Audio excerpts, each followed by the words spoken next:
Good morning students. Today is 20th May and this is maths lecture for class 12 students.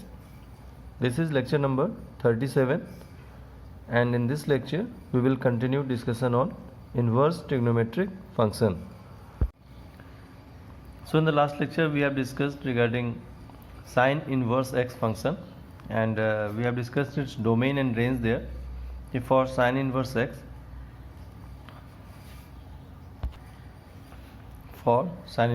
our domain is closed minus 1 to 1 closed and range is closed minus pi by 2 to pi by 2 closed. Now today we will discuss regarding cos inverse x and all other inverse trigonometric function. Remaining 5 trigonometric functions we will discuss today. So at first we will sketch cos function. चलो y equals to cos x को यहाँ पे sketch करें अभी.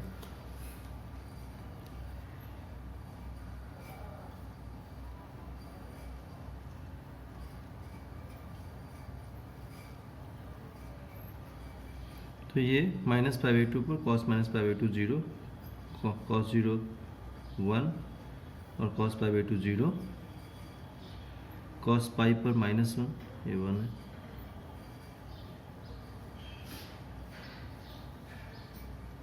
cos 3 pi by 2 0 and again cos 2 pi 1. तो ये इस तरीके से हमारे पास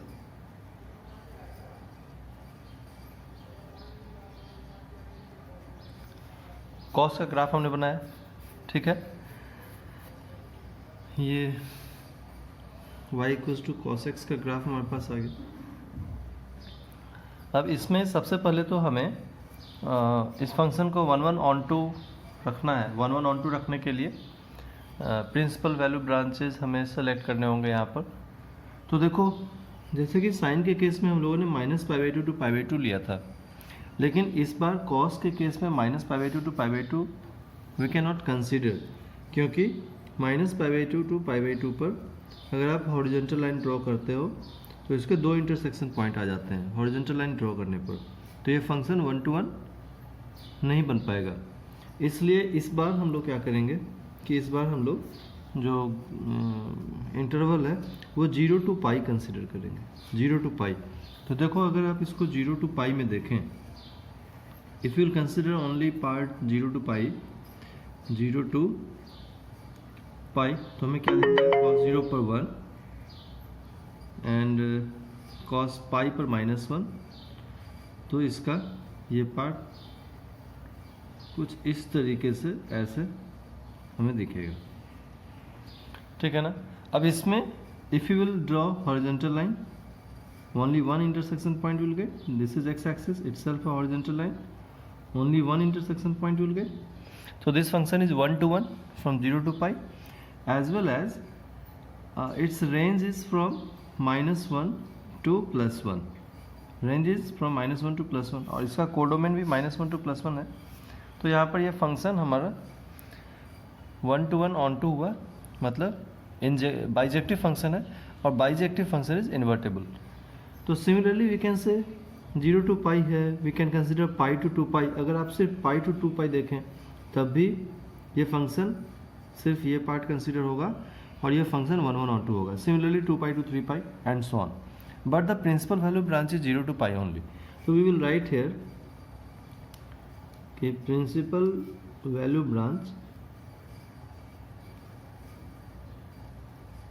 फॉर कॉस को इन्वर्स बनाने के लिए, for cos inverse x is closed 0 to pi closed. क्योंकि 0 और पाई दोनों पर वैल्यू एग्जिस्ट कर रही है तो we will consider closed interval at both end.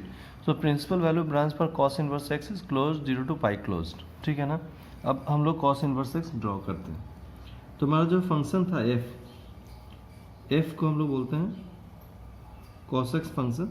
तो जो f है वो फंक्शन किस तरीके से हम लोग यहाँ पर बताएंगे कि क्लोज 0 to पाई क्लोज हमने लिया तो जो इसका आउटपुट है रेंज वो -1 to 1 आ रहा है। अब हमने इसको इन्वर्स करना है, एफ इन्वर्स। तो एफ इन्वर्स करने पर ये बनेगा कॉस इन्वर्स एक्स, ठीक है। और अगर एफ इन्वर्स करें तो क्या होगा, ये जो हमारा कोडोमेन और रेंज है ये इंटरचेंज हो जाएंगे। तो -1 to 1 to 0 to पाई, ठीक है। ऐसे इंटरचेंज कर दिया हमने। तो नॉर्मली इसको डोमेन और कोडोमेन बोलते हो। अभी यहाँ पर जो इसका रेंज ही है वो -1 to 1 है ना। तो इसको हमने इंटरचेंज कर लिया इस तरीके से। अब कॉस इनवर्स एक्स के लिए डोमेन क्या होगी, क्लोज -1 to 1 क्लोज, और रेंज क्या होगी 0 to पाई। हमने इसको यहाँ पर कन्फाइन कर दिया है। तो देखो क्या होता है, we want to sketch cos inverse x now, x y. तो इनपुट क्या है -1 to 1, तो आप इनपुट ले लें, -1 0 है 1, और आउटपुट क्या है 0 to पाई। तो 0 ये π/2 है, ठीक है, π/2 है, और ये पाई 0 π/2 पाई। अब आप कैसे ड्रॉ करोगे, तो आप अपने ग्राफ में देखें जो 0 to पाई है, 0 पर कितना है वैल्यू 1, तो 0 पर तुम्हें वैल्यू आ रहा है 1, है ना। 0 पर 1, cos 0 1, 0 पर 1। तो इसको इन्वर्ट करना है, तो इसको उल्टा कर दें। जैसे ही हम इन्वर्ट करेंगे एफ इन्वर्स के लिए, तो इसको इंटरचेंज कर देते हैं 1 0, मतलब हमें यहाँ पॉइंट 1 0 दिखाना है। तो 1 0 कहाँ मिलेगा, ये है 1 0, x = 1 y = 0, this is your point 1 0, है ना, ये पॉइंट है 1 0। तो आगे चलो π/2 के लिए, तो π/2 पर क्या वैल्यू आ रही है ओरिजिनल फंक्शन की cos x की, π/2 पर 0। तो आप इसको लिखो यहाँ पर π/2 पर 0 है, तो हम इसको इन्वर्ट कर दें, उल्टा कर दें, तो 0 पर π/2 आएगी। तो 0 पर π/2 आएगी, ये पॉइंट हुआ, ठीक है, 0 पर π/2 है। अब आगे देखो हमें पाई तक जाना है, तो पाई पर क्या वैल्यू आ रही है, पाई पर -1 आ रही है। इसको भी नोट कर लें, पाई पर -1 आ रही है। आप इन्वर्ट कर दोगे, उल्टा करो, तो -1 पर पाई आएगी। तो -1 पर वैल्यू कितनी आ रही है, पाई आ रही है। इसको यहाँ पर मार्क कर लें, ये वैल्यू होगी इस तरीके से, क्या है ये -1 पर पाई आ रही है, ओके। अब हमें इन वैल्यूज़ को मिलाना है। कैसे मिलाना है, तो इन वैल्यूज़ को ऐसे मिलाएंगे, ऐसे ये इधर से आएगा इस तरीके से, और ऐसे ये चला जाएगा। तो इसको सिर्फ इधर से जो डॉटेड आ रहा है, only in the part 0 to पाई ऐसे, ठीक है ना। इस पार्ट में इसको बिल्कुल ऐसा भी ये ना लगे कि एकदम स्ट्रेट है। देखो ये कर्वी कुछ इस तरीके से, उधर तो डॉटेड छोड़ देना है, और सिर्फ इस पार्ट में यहाँ पर डार्क सर्कल ये इस तरीके से यहाँ पर कंप्लीट हो जाएगा। So this is your function cos inverse x। अब cos इनवर्स x के लिए we have to write domain and range for cos inverse x। तो cos इनवर्स x के लिए डोमेन, रेंज, और एक कॉलम और बना लेते हैं इंक्रीजिंग डिक्रीजिंग। इंक्रीजिंग है या decreasing, increasing decreasing, okay.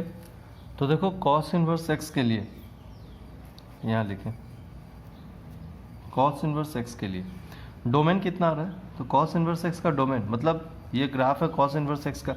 This is a curve for cos inverse x, y = cos inverse x का कर्व है ये, ठीक है। तो इस कर्व को देख करके इसका डोमेन क्या आ रहा है, what is its domain. So domain is values of x lies between -1 to 1, and what is it's range. तो वर्टिकल एक्सिस पर क्या आउटपुट आ रही है इसके, 0 to पाई, यहाँ भी देख सकते हैं close 0 to pi close. Whether this function is increasing और डिक्रीजिंग, इसका क्या मतलब है, ये फंक्शन इंक्रीजिंग है या डिक्रीजिंग है। इसका मतलब ये है कि आप इसके किसी भी पॉइंट पर टेंजेंट ड्रॉ करो, किसी भी पॉइंट पर टेंजेंट ड्रॉ करो, तो उसका इंक्लिनेशन कैसा आता है। देखो ये मोर देन 90 आ रहा है, कहीं पर भी आप टेंजेंट ड्रॉ करो ऐसे टेंजेंट, तो it's inclination is more than 90, okay. इसका मतलब क्या है कि slope of tangent is negative slope of tangent negative है। स्लोप ऑफ टेंजेंट को क्या बोलते हैं हम लोग? tan theta. tan theta negative है और tan थीटा को dy/dx बोलते हैं।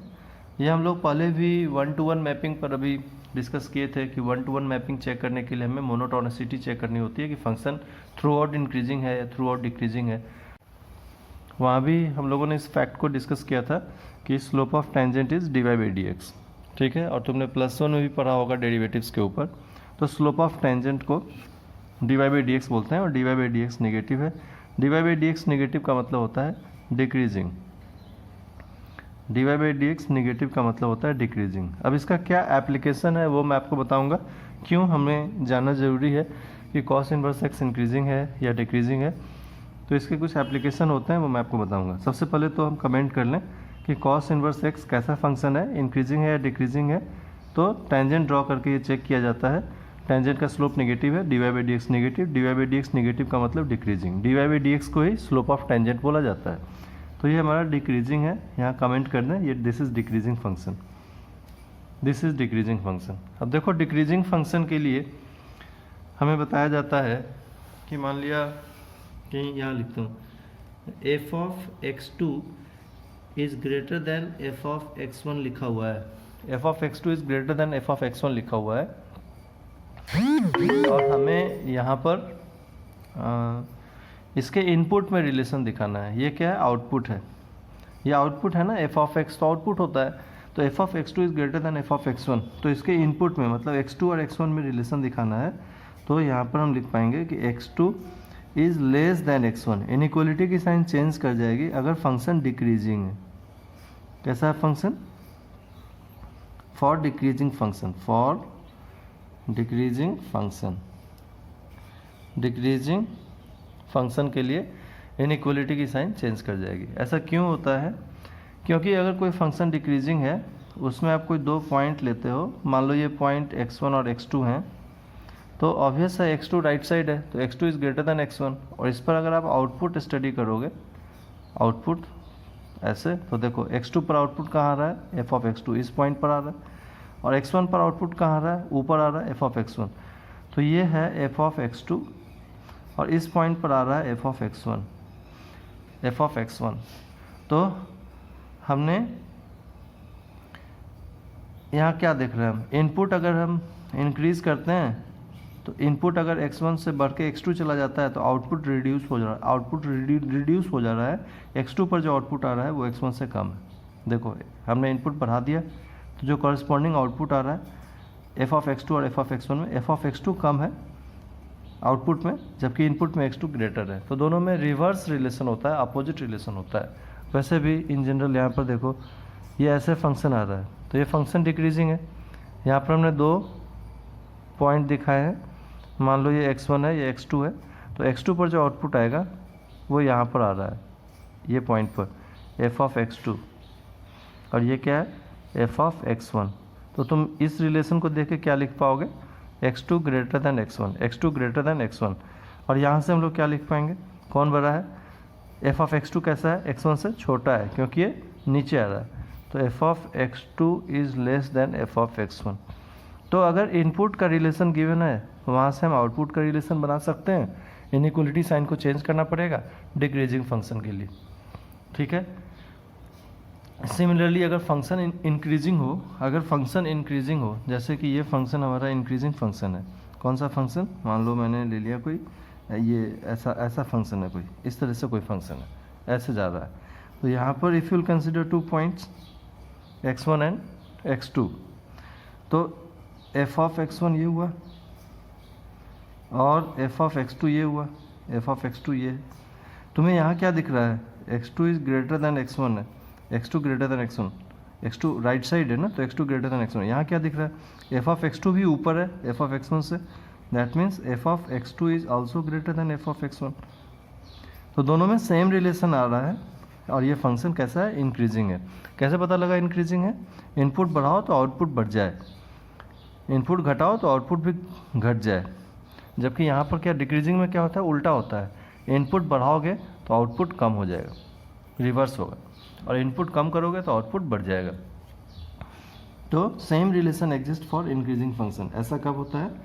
इंक्रीजिंग फंक्शन के लिए होता है, इंक्रीजिंग फंक्शन के लिए इस तरीके से होता है। जैसे कि साइन के केस में था कि अगर साइन इनवर्स एक्स है तो साइन इनवर्स एक्स का डोमेन -1 to 1 क्लोज्ड और रेंज -π/2 to π/2 क्लोज था, और वो साइन का फंक्शन कैसा था, वो इंक्रीजिंग था। साइन का फंक्शन इंक्रीजिंग फंक्शन था, इंक्रीजिंग फंक्शन था साइन इनवर्स एक्स।